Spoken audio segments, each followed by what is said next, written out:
gentlemen, I welcome you to the first edition of the on-ground urban debate, the Urban Debate Thane. We're very fortunate to have Mr. Sanjeev Jaiswal, the Municipal Commissioner of Thane, who's been kind enough to agree to be part of this event and to sit down with citizens and answer their questions. I'm extremely excited about the turnout that we have today. I think it's heartening to see so many citizens who are actively participating in the planning of their city. And I think Thane is a beautiful city to start this endeavor with, because it's growing, it's bustling, it has the opportunity to learn from the mistakes that cities like Mumbai have made, and it has done tremendously well in terms of planning and making its citizens comfortable and making its citizens feel cared for. The idea with this afternoon is to try and start a conversation between the people who are planning our cities and the people who live in our cities. And you know, we've had several conversations in the past, and I look at this as a continuation of those conversations. I know that you know, in the conversations we've had in the past, and I think your citizens should know this, being a municipal commissioner is a tough job, sometimes dangerous as well. How do you, you know, tell us what it's like when you have to make difficult decisions. Like one of the decisions you've made lately is to clear up the hawkers on the streets. How difficult was that to execute and to pull off? I should really thank the citizens of Thane that they have really supported this drive, and whatever roads we have undertaken in the last 6 to 7 months, one of the main reasons as to why we could go ahead with least resistance was the active support of the citizens. Without the support of the citizens, I don't think that we could have done what we have done in the last 6 months, 7 months. So let's come back to clearing out the hawkers from the roads. And from what I understand, you're giving them space within land that's been earmarked for hawkers. Tell us about that project and how it's going right now. No, it's not actually hawkers only. What's happened is that many of the roads that we have taken up, and we are basically implementing it as per the width of the DP.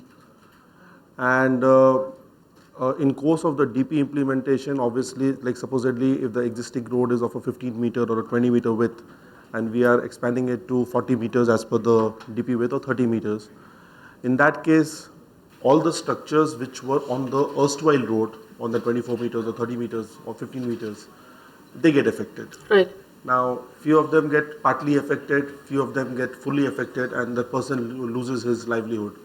Under such circumstances, what was important was that we had to rehabilitate such people so that anyone who has lost his livelihood, you know, does not feel that this has happened at his cost.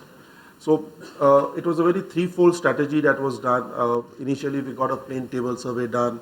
After that, a biometric survey was done to assess as to who are the people who are staying there, whether it is residential, whether it is commercial, whether it is industrial. And subject to the housing stock that we had or the commercial stock that we had, we have even opened up amenity plots whereby we have allotted these shop owners who have been affected place to set up their new establishment. Politically, were these difficult decisions to make? All decisions are difficult. None of the decisions are easy, and Thane is a hotbed. That's what I can say. So obviously, decisions are always difficult. But as I said, that initially, yes, when we started off with Ghodbunder Service Road, I would say that it was the maximum resistance, because obviously it was the sort of a beginning. But subsequent to that, when we went over to Pokhran Road 1 or Pokhran Road 2 or Kalwa Buddhaji Nagar Road or Kakurwadi Walkum Road, or in fact Station Road, later on Kalwa Chowk proper, and finally Mumra and Kalwa again. So this, I feel with the passage of time, the resistance kept on reducing, and as I said, because we had a rehabilitation policy in place, and I'm happy to say that we have been able to rehabilitate almost all the residential people who got affected. Either we have given them a house under VSUP or a house under the rental scheme. Right. And that apart, for the commercials, as I said, that apart, whatever could have been adjusted after the road widening was done. We have opened up a few amenity plots where we have done the layout for the industry. I want to, you know, raise of hands of citizens here who have noticed the road widening exercise that has been done by the corporation and believe that it's a good thing and it has helped the people of Thane. Just raise your hands if you believe that it's a great job has been done. I think that's Thank you. a round of applause. Thank you. While we continue to face problems, I think one of the most important things is to appreciate the good work that is done while it is done. The other big challenge that you have, of course, in a similar light is slum rehabilitation. Yeah. Nearly Yeah. 50%, if I'm not mistaken, of the citizens of Thane live in slums. It's a challenge that you've personally, I know, pushed very hard for from the time you took over. Give us the status of where you are on slum rehabilitation and how your plan is going to be different, and I'm going to be slightly hard here, different from the city of Mumbai, which, let's be honest, has not managed to solve its slum problem at all. You see, as far as the slums are concerned, as you rightly said, that out of, as per the 2011 census, after out of 18 lakh population, roughly around 8.59 lakh is the slum population. So that's roughly 50%. Now, as regards tackling the issue of slum is concerned, it's a very ticklish issue for the simple reason that, people want to be rehabilitated, but at the same time, they don't want to move out from the place where they are staying. Because it is just not the physical dwelling units which we are talking about. It's also, the The economic location. livelihood is also Yes. linked up to that. So the work in the vicinity and all that. Now, with the Honorable Prime Minister having announced the PMAY, that is the Pantra Pradhan Awas Yojana, as far as the vertical one is concerned, the vertical one pertains to the slum dwellers. The responsibility of their rehabilitation has been given to SRA, that is the Slum Rehab Rehabilitation Authority. Authority.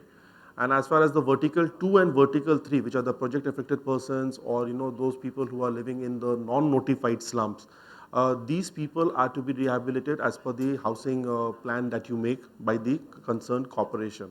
Now we are trying to push up the matter with the state government and requesting them that the SRA responsibility should be handed over to the CO, as a CO to the municipal commissioner, because it makes more sense, but that's a policy matter.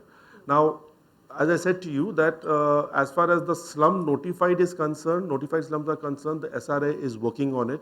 But what we have done as far as Thane Municipal Corporation is concerned, which I feel will definitely show the results in the coming years, is that we have been lucky enough and the government has been kind enough to approve our cluster policy scheme. Okay. And the final notification is just at the stage of issue. Now there's a certain High Court consent which is awaited.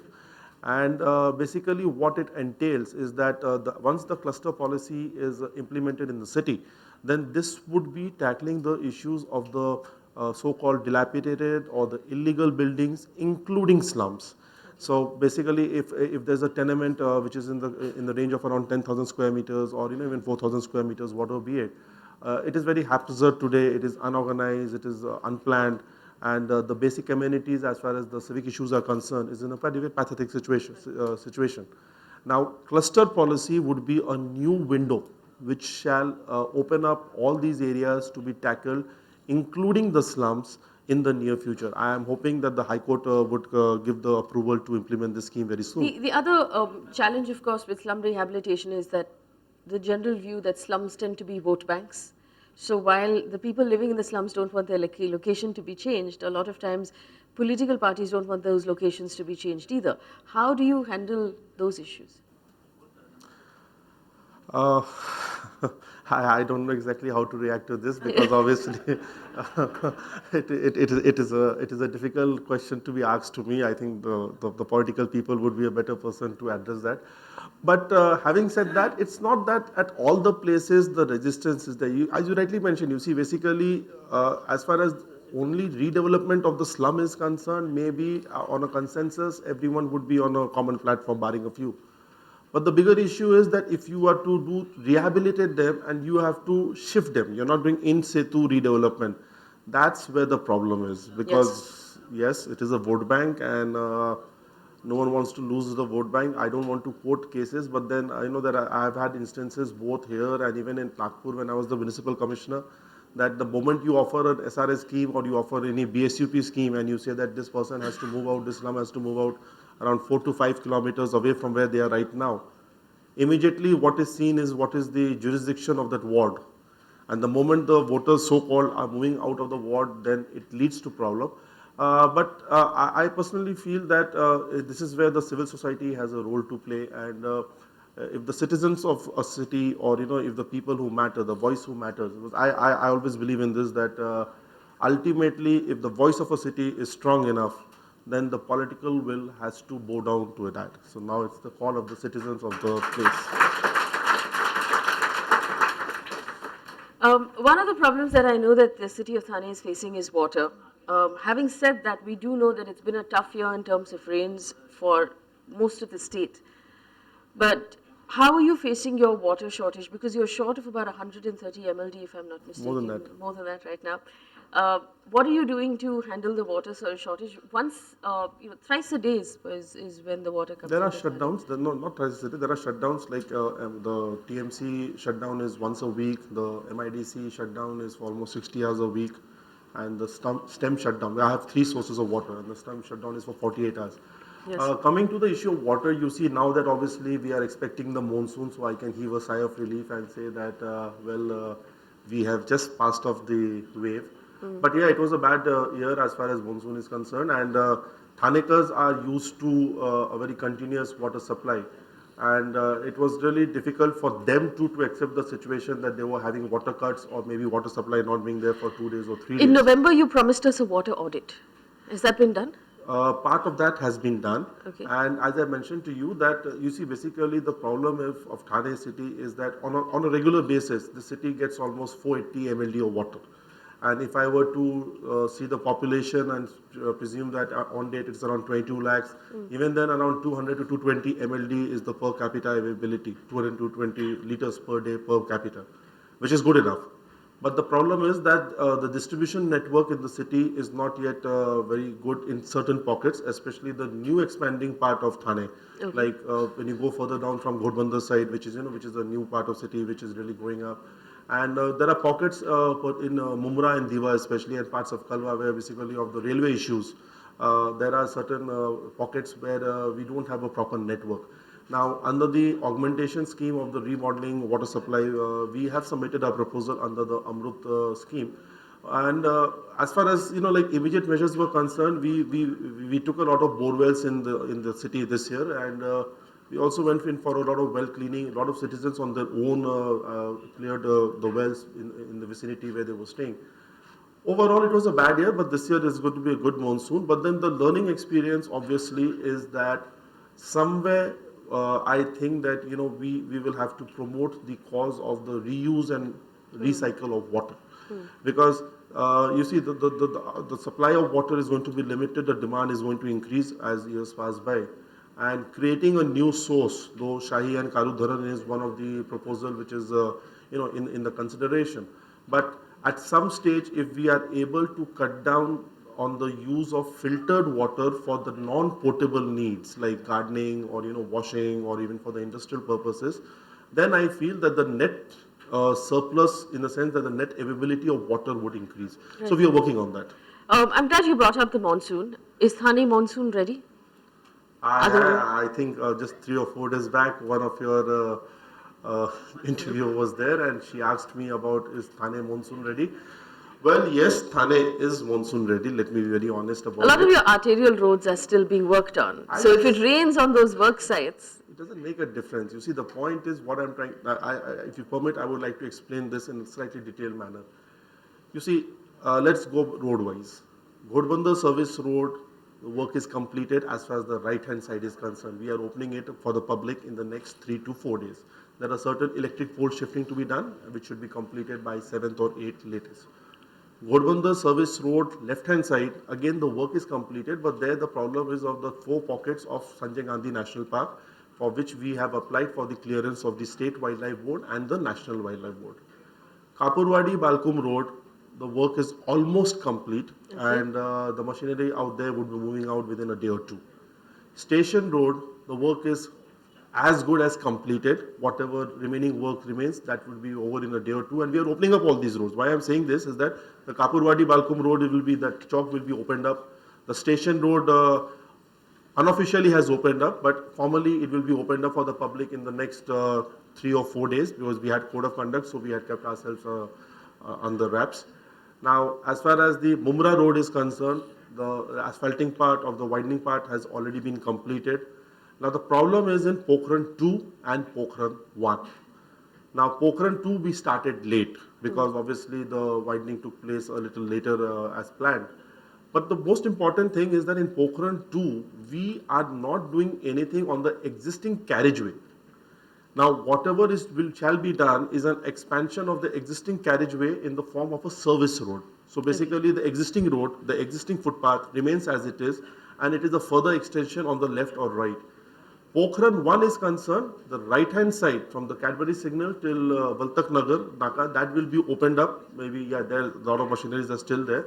I am also a little concerned, but then I am sure that what we have decided is that by the 7th of June or 8th of June, that is the latest when when we go ahead with the whatever the civil work being done there, and thereafter we shall close the road as it is and see to it that if the left hand side part the utility shifting does not take place as planned, then maybe what we will do is we'll asphalt the road as per the condition as it is, and we'll take up the road after the monsoon is over. Right. So I assure the citizens of Thane that after 10th of June or maybe 11th of June, the heavy machineries that are seen on the roads, especially on Pokhran 1 and Pokhran 2, will not be seen. And as far as potholes are concerned, well, we are trying our best. I think we have covered up most of the potholes in the city, but whatever will surface up when the monsoon starts, we'll tackle it on a need basis. All right. So now a raise of hands from citizens who believe that Thane is ready for the rains. Not much. Not much. This is some work. Okay, can I ask someone amongst the people as to why do you feel we are not ready for the rains? Does anybody want to? Yeah, just stand up and tell us your name first, please. Hi, myself Siddesh Desai. I am president of Kalwa Parsik Pravai Sangatna, which is more than 1,000 taxpayers of Kalwa, and vice president of Mumbai Railway Pravai Sangha.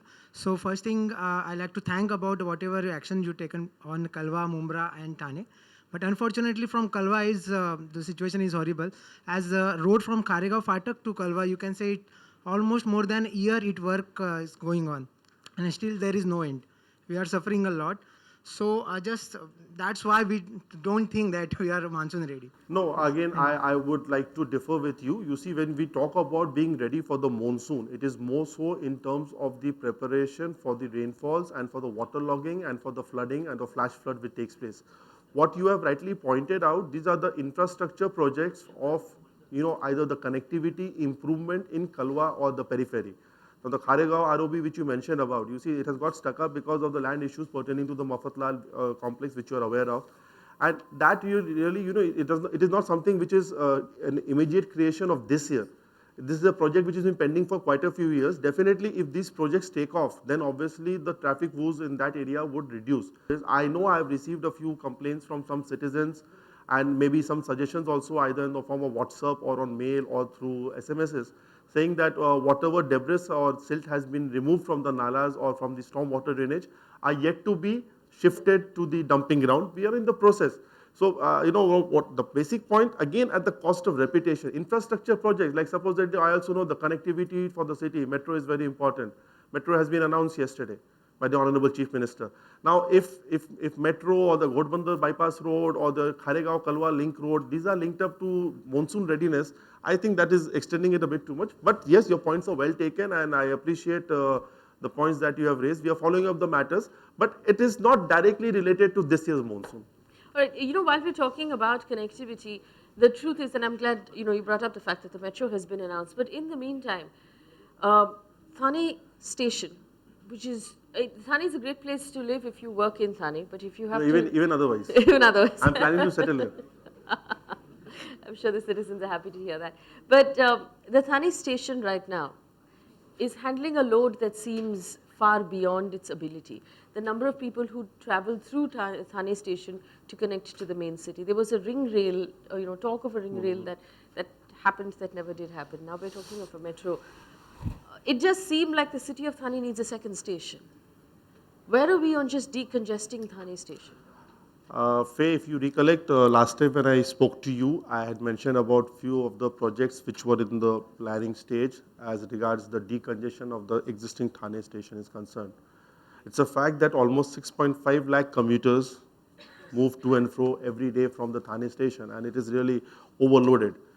Luckily, in the last few months, because of the active pursuance, both at the government level and even at the level of the representatives out here, the alternative railway station for Thane, which is proposed at that mental hospital area vicinity, That has been principally it has been approved. Now the only issue is regarding the transfer of the land, and just day before yesterday, the GM of Central Railways, Mr. Sood, before retiring, he has sort of given the recommendation and approval to the plan that was submitted by the Thane Municipal Corporation. There were two opinions about the design. One was at the ground level, and initially what the GM was of the opinion was that it should be an elevated railway station. But finally, the TMC's plan has been approved. Also, there has been a meeting at the government level, whereby at the ministerial level, whereby the procedure for transfer of this land, because this land belongs to the state government and that to the health department. So now it has been finalized that this land shall be transferred to the TMC with the structures as it is, and in lieu of that, we would be giving them TDR, that's the transfer development rights. So two issues have been resolved. Third is that there are certain structures out there, so they will be rehabilitated. Now, what is pending is that after all these approvals which have taken place at the various levels, in fact, I just had a meeting with the Honorable Chief Minister a few days back on this issue. It was an informal meeting, and whereby like now we have requested the government to take up the matter with the railway minister so that the railway board can approve this proposal. So once the railway board approves this proposal, definitely I would say that maybe in the coming years, alternate Thane station will be a reality. Is there a timeline to that reality? Well, there are, as I said to you, the board's approval is one issue, that is where it is pending. Let's assume it gets through. If it gets through, then the second part is that initially what the railways had said was that they were willing to do this project on, on a financing on their part. Then they came up with a proposal saying that let us do it on a PPP mode. But then I think, as far as the finance part is concerned, that we will work out solutions. But if the approval comes, maybe say around 3 to 4 years. Does anybody else have a question? The gentleman in the back. I have this question. In the capacity of a pedestrian, it is really exciting and I would say recreationing to see that Thane is actually becoming a smart city. However, in the capacity of a human being, I would really want to ask you, sir, what rehabilitation plans are being implemented to allow for the mobile retailers and the hawkers by the roadside to actually come out of their congestion in the lives that this decongestion activity has brought about?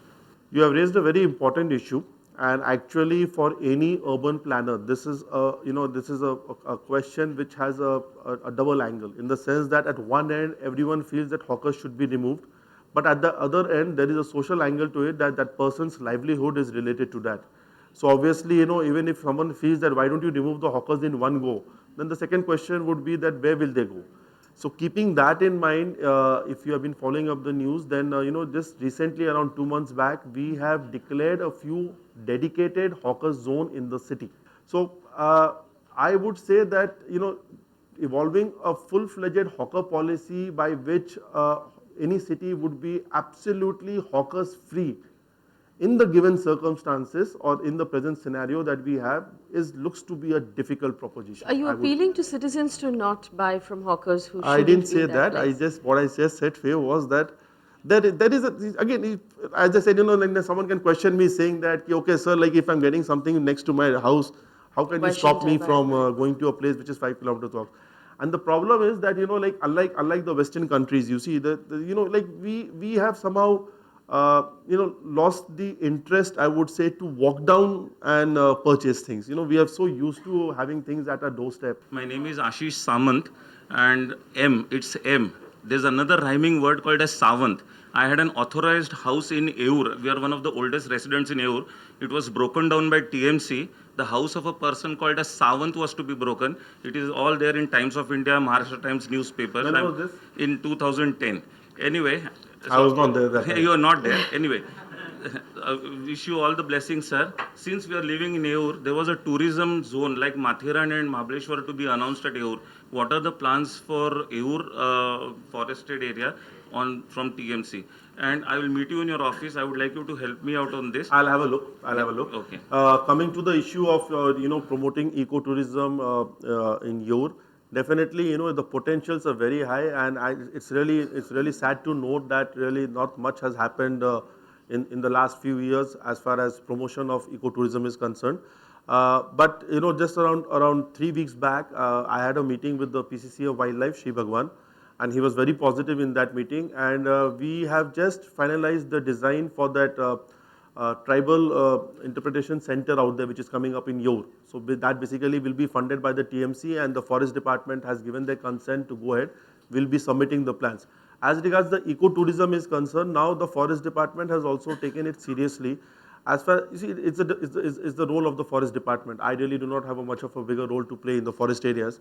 But as a commissioner, I can only say this, that whatever is proposed over there or whatever is planned over there, we are planning to get the water body cleaned out there and ensure that people can come there and sit over in the evenings. But whatever funding or whatever help is needed from the Thane corporation side definitely will be provided, but it is the forest department which has to take the lead. I do want to ask you one thing. I have a feeling there'll be a lot of people here with very individual grievances, maybe in your time, maybe not in your time, but is there a system right now within your office for someone who has a grievance to get in touch with you or to get in touch with the office to get it addressed? Yeah, I think I must be one of the few commissioners who has changed the concept of meeting the citizens. On Monday and Tuesday, if it is me, if I'm present, and if I'm not present, my additional commissioner, we go out in the office. We don't call people to our chamber. We go out to the lobby, to the waiting room, on the floors, and we meet people, try to see whatever is the grievances which they have and which can be addressed. But then, there are certain grievances which, which can't be resolved very soon. But yes, if there are, like even because today people have assembled here, whoever has any individual grievances, maybe at the end of the show they can, give it in writing, or you can give it in whatever format. Now you'll have to spend the rest of the day here. I don't mind. Given the kind of influx we're seeing in Thane right now, with all of the new construction that's happening, I know people who want to buy homes in Mumbai who can't afford it are now looking at Ghodbunder Road. So you'll have more people living here, you'll have more stress on your resources. And there is a need then to not just plan infrastructure for the problems we are facing today, but to plan infrastructure for the problems that are going to arise for the next 20 years, so that that infrastructure is valid. How are you dealing with that situation? How are you staying ahead of the curve for the demand for Thane? You see, there are certain reasons in delay which we know which cannot be justified. But many a times there are certain issues which are beyond the the control of the local planning authority. Like for example, a lot of clearances are awaited from the MOEF or from the Ministry of Environment, Forest, Revenue, and so on. Then there are at times when you execute a project, there is local resistance and so on. But the point is well taken that if projects are completed on time, definitely it would lead to a situation where the cost increase would be taken care of. As far as the planning for the whole city is concerned, there are few projects, very iconic projects I would say, which is planned for the city. One was the metro, which has been announced yesterday by the Honorable Chief Minister. That is planned. The Kopri bridge, which is the railway bridge, that is one bottleneck which I feel every citizen of Thane who is commuting either to and fro from Mumbai by road faces. Now that widening of the bridge has been sanctioned by MMRDA. The work is expected to start after the monsoon is over. And last but not the least is that we are now working upon how to promote a very important scope of the public transportation in the form of inland waterways. So these are the way in which the infrastructure is planned. But even then, one important aspect which goes outside my ambit as a municipal commissioner is the multi-modal corridor. You see, the basic problem of Thane today is the traffic which is moving from NH3 and NH16. So this whole traffic moves across the city. And if we have a multi-modal corridor which is outside the city, then this traffic from JNPT or Uran, which is there, and moving towards Ahmedabad highway, if this is moved out, then definitely the existing pressure on the city would reduce. So infrastructure projects are planned, but then it takes time. Okay. Hello, sir. This is Anuradha Kadam. Now, this is regarding the, at the start of the show, you mentioned that, TMC also ensures that project-affected people are being rehabilitated. So now, I'm talking in the capacity of a home buyer in Thane, and it is not for me alone, for 900 families, okay, who have booked a home in Hubtown Limited at Pokhran Road, Vartak Nagar. Our project was later linked to MMRDA scheme, and there was rehabilitation done for around 1,000 families under the PAP scheme or something. So I would like to ask here, is it not the responsibility of TMC to ensure that if they are doing the rehabilitation and the builder has committed that the rehabilitation will be done and the flat owners will also be handed the homes by 2011. Today we are in 2016. The MMRDA buildings are lying as it is. We are the people whose money have been used. Around 400 crores have been collected from us. The TDR was also given in 2009-2010, and we have invested in we have put our money in Hubtown, not in those MMRDA things. But is the building ready? No, the building is not ready. Neither our buildings are ready. 6 wings, 1,000 flats, and neither are the MMRDA building ready. This was under the rental scheme? This is part of Our the rental project was linked to the rental scheme. I'm not from that rental scheme. I'm one of the people who bought a home to stay myself, and 7 years I'm staying No, on why the I'm street. saying so that I think last week when I was traveling, I received a few Twitter message saying regarding Yes. this Hubtown. I don't know, like Yes. someone of you must have sent it. So I have in fact just asked my office to give me the details of what this project is all about and where it is pending. But I had received a tweet and I wanted to reply back to the tweet, but I didn't reply back for the simple reason that I said, let me first do my homework and find out what the scheme is all about. On the basis of the basic information that I have is that these were not projects which have been sanctioned by the TP of the town planning department or the TMC. It was under some scheme of MMRDA. But I'll just get it verified. Yes. There are common facilities like the water tank which has been constructed right in front But you're of our saying the homes. building is not constructed, no, right now? The building 30 floors have been constructed. And people have shifted. No, but it's not ready yet. Because the common amenities like the water tank, which comes under the TMC, I feel. Come over to my office next week, maybe on Monday. Yes. With the papers. Yes. Because I saw your tweet. We all tweeted. Yeah, Yes. I know, I saw your tweet. Okay. I'm active on it. Okay. Okay. Come over with the papers, we'll see how best we can help you out. Yes. Thank you, sir. Thank you. My name is Uday Pradhan. I would like to highlight the plight of some senior citizens, tenants, who have been affected by redevelopment plans of the landlords and the developer. See, we have a building which went under redevelopment. The landlord told us to meet the builder and discuss with him. We went to him. For about 3 years, he went on dilly-dallying things and nothing happened. Then he suddenly started, he got a development plan passed by the TMC, and bypassing our building. We have a different tenant block, only the tenants, which was to be kept, to be retained. In the plan it is shown as retained, to be retained. And then he goes to TMC, and TMC gives a dilapidated building status, and the building is demolished. So we are nowhere now. There's a specific clause which is very clear, and that clause mentions that in those cases of redevelopment where a dilapidated building has to be demolished, the rights of the people who are staying over there is protected. And if it is protected, then the plan, once it is approved, will only be approved when the tenants who are there are like obviously the people who have the documents. When I say tenants, I mean people who have the documents with them. They are incorporated either in the redevelopment plan or they have had an understanding and they are willing to move out. Now in your specific building case, in case there are certain issues which you still feel that your redevelopment rights have not been catered to or have not been specifically incorporated, because maybe this redevelopment plan must have been approved prior to this policy of ours, you can kindly come and meet me on Monday at around 12 o'clock in my office. I'll have a look in your papers. Very nice of you, sir. Thank you. Good evening, sir. I'm Ashish Ogle. First of all, many congratulations to the work you and your team is doing. I think it's a great job. My question to you is the illegal structures and the hawkers that are displaced in Thane and have been demolished. How do you monitor that these structures and these illegal people don't come back to these areas? Do you have any scouting people, or how do you do that? And the second part of the question is, you just mentioned in the monsoons when the gaddas will happen, you will deal with it then. First of all, sir, why do we have gaddas on the road? I know for a fact that a country like Singapore, it rains and pours every day and every day. And the rainfall is as heavy as we get here. But they do not have potholes. Why do we have potholes in our... Actually, this is this is a question I know citizens Why have do we across. have potholes? Why do we have Why do we potholes? have Are the roads potholes? of substandard quality to begin with? No, it's not exactly as simple as it's the roads of substandard quality. You see, basically the strength of every road. Now, what is an ideal road itself is defined, is cleared. Now, if you are going in for cement concrete roads, then definitely the sustainability of the road in terms of the load bearing factor improves. In our country, most of the roads that we have are asphalted roads.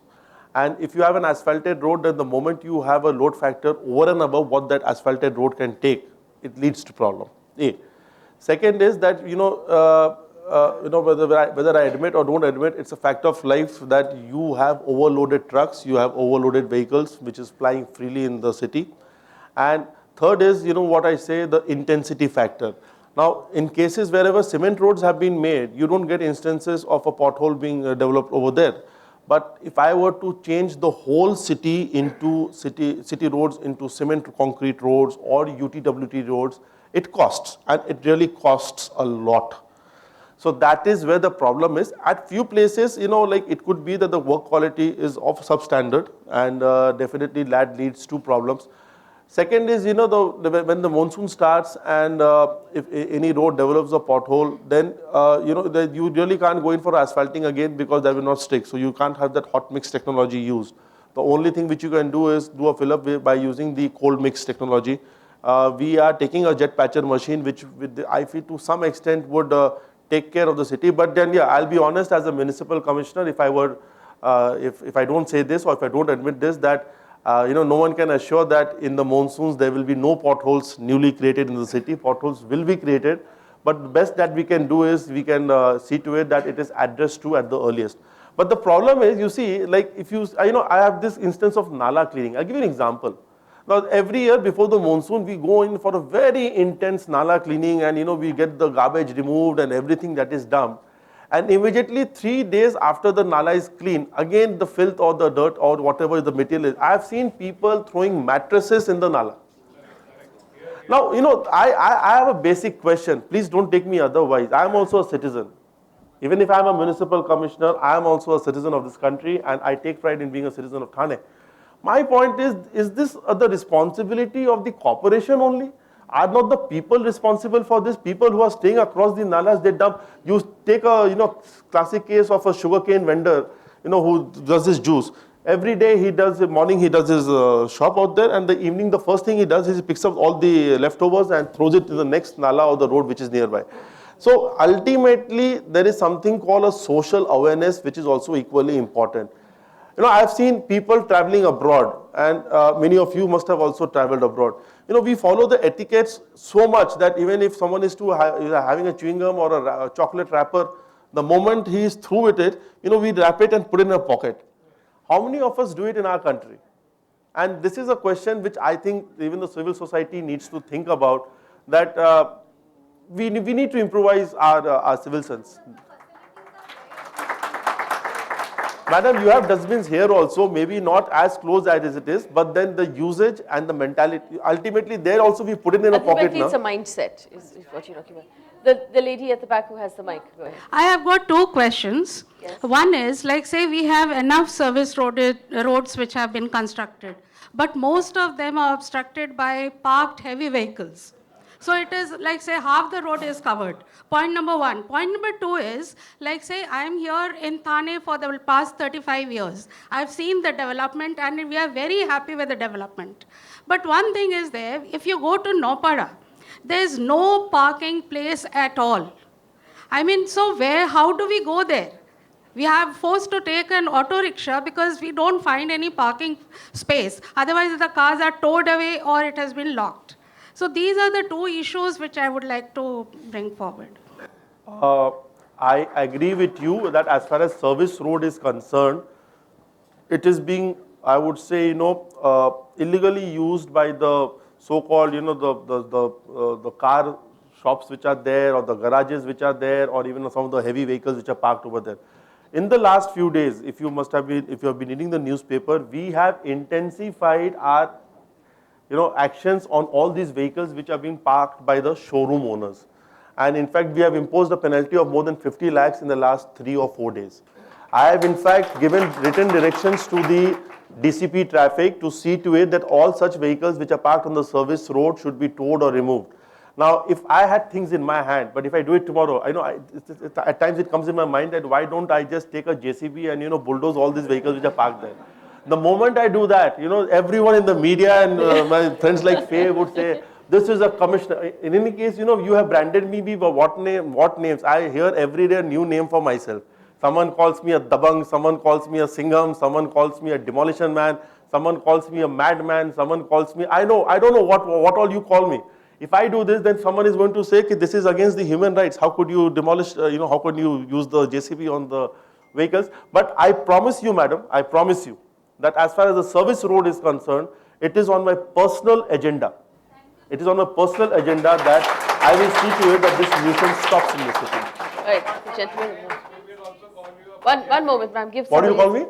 We will also call you a Padyatri. Padyatri, a new name. Yes, because I have personally seen you walking down the roads, supervising your roads. Thank you, sir. Thank you. Out of these roads, we have had too much discussion about roads. You see, we are a modern city, and progressive Thanekars need much more than roads. We now need libraries. We need British Council. We need Max Muller Bhavan. We need the likes of Xavier's College having a campus in Thane. So I'd request you to look into that and get these on board. Thank you. Good point. Good point. So, I mean, the fact that Thane should no longer just be a satellite to the city of Mumbai, but actually have all of these facilities inside of the city of Thane in its own right. See, we are trying to develop the amenities in the city, as rightly pointed out by the gentleman out there, that now it's high time that we need to move out from this concept or this tag of being only a dormitory city. And I know it's a little too early for me to announce at this platform, but then, I as a municipal commissioner, I'm trying to work on these aspects so that the retaining factor of the city, how you can retain a person who comes from outside the city and also the people who live within the city. Just let me complete. Have avenues of some sort of a entertainment, have avenues of some sort of a cultural and other aesthetic sense to be developed. We are developing parks. I didn't mention that. I think we must be one of the few corporations. Your Central Park is coming up on the Kolshet Balkum Road, which is a park almost on the land of 35 acres. This is being developed jointly by 2-3 developers out there. It is being modeled on the Central Park of the New York, and ADAS is the designer for that. Another park is coming up on the Ghodbunder Road, which is in 22 acres, which is again a joint project of Hirandanis and Man developers and some of the RG plot which we had. We're coming up with a traffic cum children park on Bhayandarpada, which will also be having what I say a 4 acre of urban jungle. We're coming up with a fountain park. We're coming up with a skating ring on Pokhran Road 2. This is in the Wadhwa real estate complex, which is coming up. Aquarium is planned. It is coming up on the service road on the Raymond's amenity plot. A senior citizen home will be very recently announced, which we are doing under the construction TDR.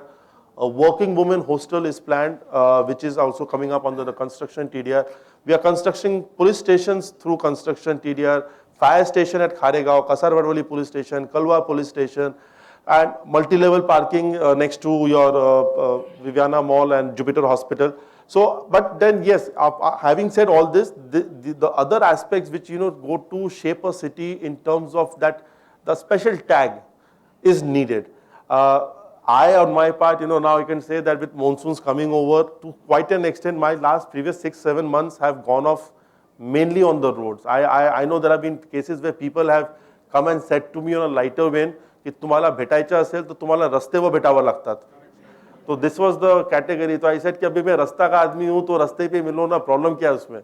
But having said that, now the next 3-4 months, because I will be relieved of these issues, I shall, on my part, try to do my best. I'll open up a platform in my office whereby if any citizens have any suggestions regarding such aspects which need to be done in the city, I would be open for it and I will definitely work on it. I bought a house, I paid money in 2009, and then builder made a joint venture with Wadhwa in Kolshet Road, the Everest World and Wadhwa, and now Everest World is saying I have sold the land to Wadhwa. Wadhwa is saying I have not taken money from you, go to Everest World. So last 6 years I am struggling. We'll ensure that you get the flat. Have you paid the booking money? Have you paid the booking money? Actually, the booking money, what they are trying to give is that. No. I just have a simple, limited question. Do you have a contract? The booking money, like booking price, whatever they must have announced initially, Everest or whoever. You have a records of it? Yes. Do you have a contract? Your flat is assured. I have record. Your flat is assured. I have record of. Your flat is assured. Come to me on Monday. I'll call the developer. Ma'am, go Hello, ahead. sir. This is Sonali Loharia. Sir, you just now said that you are a very small man. On behalf of all citizens of Thane, I would rather like to say it in one sentence. Sir, you are what Thane always needed and always wanted. Thank you. Thank you so much for the exemplary work which you have been doing, be it widening of roads or beautification of the city or demolition of illegal structures, and the underprivileged children in the education sector. You have been doing some very innovative schemes. Having said that, sir, the hopes and expectation of the citizens have gone really very high from you. But what are three those very important things which you want us citizens to do to facilitate the good work which you are doing? That is one question. And the second question This is a difficult question to answer. sir, you have been asked so many questions about what you are giving to us. What do you want from us Okay, is all the right. question. And What do second you- question is, sir, is about your reels, the lungs of Thane. So the conservation, I must congratulate TMC for demolishing the illegal structures, but there are many more. So the conservation of your reels is a very big issue, sir. So what measures have been taken? You have asked me a very ticklish question in the sense, for the simple reason that if I were to say that this is what I expect from the citizens, then they would ask me, we are not paid for it.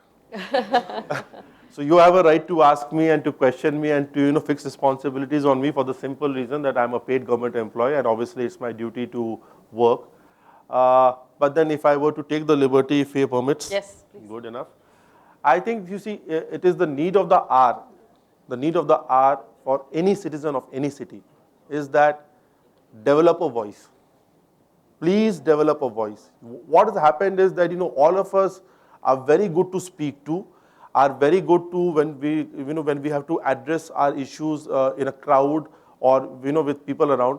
But somehow we fall short when it comes to voicing an opinion is concerned, shaping an opinion is concerned, and that is where administrators like us, or maybe people who are in the political sector, we start claiming that we are representing what you want. If the citizens of a city get alive, if they are unified, and more importantly, if their voice matters.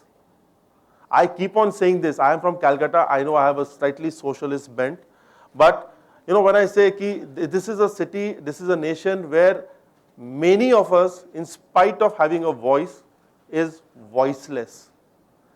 But wherever the citizens develop a voice which is heard, take my words when I say it, you can force even anyone, including me, to do what is good for you. So just develop a voice. All right, citizens have to develop a voice. I'm only going to take two more questions. We've completely run out of time. The gentleman over there. Yeah, he wants to ask something. Yeah, we'll come to you. 1 second. It's over. Sir, good afternoon, sir. My name is Shashikumar Nair, staying at Hill Garden Complex. Thank you very much on behalf of the residents that after 12 years the road has been repaired, that from Appivali Junction to Sanjay Gandhi National Park. Tikujiniwadi. Yes, Tikujiniwadi. Thank you. And sir, last few days back we saw that the excavation work for that stormwater drain has been started. Yeah. We should confirm from you that it will be completed before the onset of monsoon, and whether it will be done on both sides of the road or only one side of the road. There are certain structures over there on both the sides. At few structures, I just took a review yesterday, and those people who are owning the structures are not cooperating in terms of that gutter line which we are making over there. So maybe if time permits, I'll visit tomorrow in the evening and I'll see to it that whatever best can be done. Thank you very much, sir, once again on behalf of the It residents. was a long pending demand, I know that. The Thank lady you who very has the mic. Good afternoon, sir. I'm Meena Jaiswal and I stay at Kolshet Road. First, I will address the bigger issue that I have, and if time permits, I'll talk about other things. Okay, so I support something called Inclusive India. And in India, the accessibility is a very big issue. So can we do something about Thane buildings, Thane malls? Everywhere that I go, there are always stairs. I don't find ramps. And many of my friends who are not accessible, they just cannot use it. So are we sensitive towards making a more environment friendly, a more water friendly, and a more accessible Thane? What are we thinking about that? Making public spaces accessible to people with disabilities. I don't know whether in say a 10-storied or a 15-storied malls, whether you can have a full-fledged ramp out there. So I'll have to get it. Is it part of the plans that need approval that it has to be You see, accessible in some way to people in this wheelchairs? walkway which is on the slight slope, and like escalators are there. So obviously escalators are not of use for everyone. But then I've seen people coming with a wheelchair and using the escalators. But then maybe whether in the prevailing DCR making it mandatory for having ramps for all the levels, that has to be examined. Because I mean, if we constantly compare what we do in India with what happens overseas, all public spaces are in some way or the other No, you see, the accessible basic to access people. has a ramp. The basic access has a ramp. Now, what she's saying is that it's supposedly for all the floors, you're having a ramp, so that has to be legally examined as per the DCR. Access is there. As I said, the basic ramp is always there in all the public buildings or the bigger buildings which are there. Now, lifts are also there, escalators are there, so even then, if the ramps are needed, I don't know, we'll have to examine it. Yes, Sanjeevji, very first, thank you to you, and thanks to Times Now Network for bringing us on this, inviting us on this forum. I have one feedback. Like my friend, we work in the IT companies. So my friend, he's been interacting with the TMC through emails, and very good thing that I need to brought in front of everyone that he's getting the response from the TMC Commissioner directly. So it is very a positive sign that we are changing, we are improving. Second thing, I have recently seen the Nasik Corporation, they have started a site, a portal where they upload the approved layouts, approved building plans. So if we start such kind of portal where citizens can see approved projects, they will not fall into any foolish advertisements or anything, and then these kind of scams, frauds, that will not happen. So that is one suggestion. And we are working on it. In fact, these directions have already been issued. Now, as far as the detailed planning is concerned, whether it fringes upon the third-party rights, that is the only legal matter to be examined. But as far as the general plan and the layout is concerned, that will be uploaded. And just to add on to what you said, we are working on the 100% ERP solutions for the corporation. And if everything goes off as it is planned, then by 2nd of October, most of the services in this Thane Municipal Corporation area will go online. And many sectors and departments have been identified. So just maybe Gandhi Jayanti, we have planned a lot of things. Reacting to a couple of the questions we got where people didn't know whether or not their buildings were standing on a sanctioned plan. It would be useful if that information was online. All plans which are sanctioned and all this, that is already put on the website. Now what basically his limited point is confined to the detailings of the plans, in the sense that 2 BHK, 3 BHK, and what is the layout. But there are instances, as you rightly mentioned, whereby the plan is approved and then later on the developer changes a part of it and the consumer is not aware of it. Right. So second point is, sir, like you guys travel by the train, so that time I have observed that hawkers are there putting their shops on adjoining places of the railway platforms. I have made a complaint to the CRPF as well as the station masters. So sometimes they say this is not under our jurisdiction. So this may be under. See, anything within the railway station complex is definitely the responsibility of the railway authorities. But outside the railways, yes. But then again, it's a joint responsibility. Now coming down to the station area, I know a lot of citizens out there must be having a lot of grievances of the hawkers and the different which is there and the satis and all that. There we are coming up with a very foolproof policy. We are putting up CCTV cameras over there. We'll be outsourcing the whole responsibility of ensuring that this area remains hawker free. And as I said before, now I can say that for the next 3-4 months, I will be able to get some time out for the other issues which are equally important for the city, and see to it that whatever best possible I am able to address it. Yeah, go ahead, sir. Yeah, I'm Arun Saxena. I'm president of International Consumer Rights Protection Council. Okay. I keep on writing letters to him about consumer issues. Now, present issue is about speed breakers. Every day, so many people travel over the speed breakers. None of the speed breakers are as per specifications. So, when are you planning to build all the speed breakers as per specifications and as per the High Court order? See, as far as the IRC specifications are concerned, it's obviously generalizing it that none of the speed breakers are as per the specification would be a little too stretched statement. Sure. But then, if there are certain speed breakers in the city which are still not in conformity with the High Court or the Supreme Court orders or the IRC norms, we'll get it examined. We've run out of time. I'd like to thank Mr. Jaiswal for spending time, more time than you had agreed. More than me. Thank you very much. Thank you so much. It's been a very, very, very encouraging session. Thank you very much. Thank you very much.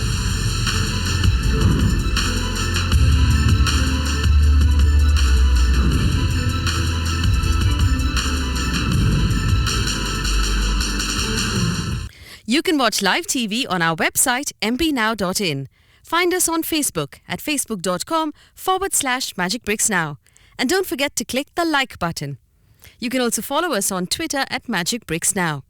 To stay updated with all our programming, hit the subscribe button on our YouTube channel by logging on to youtube.com/Magicbricks Now.